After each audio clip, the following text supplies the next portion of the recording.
সেই আয়াতের ভিত্তিতে কয়েকটা কথা বলে বিদায় নেব। মা তাওফিক ইল্লা বিল্লাহ।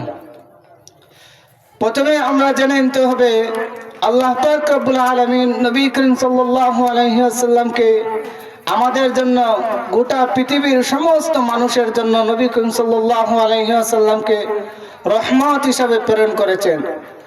আমার নবী ইহুদিদের জন্য রহমত ছিলেন, খ্রিস্টানদের জন্য রহমত ছিলেন, আমার নবী ব্যবসায়ীদের জন্য রহমত।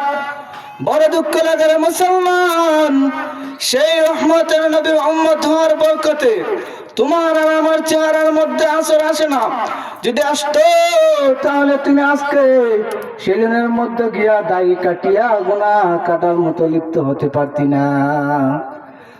সুদ খাইয়া মা বাবার সাথে জিনার গুনায় লিপ্ত হয়ে আছো। তুমি কি পরিমাণ সন্তান যা পণ্যের সাথে জিনার গুনাহ কান্দে নিয়ে ধরায়, এটা হলে সবচেয়ে নিচু পর্যায়ে।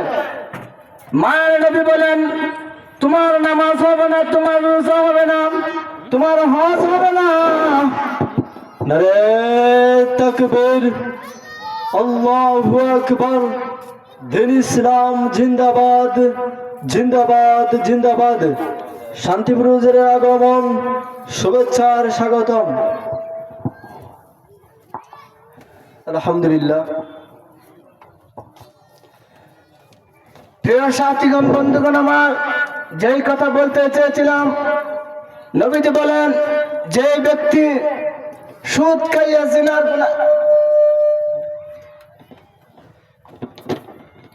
সম্মানিত মুসলিম ভাইয়েরা, আমি আপনাদের সামনে যে একটি কথা বলেছি, সেই দু একটি কথার উপর আমাকে আপনাকে আমল করার তৌফিক দান সকলের পরে না। আমি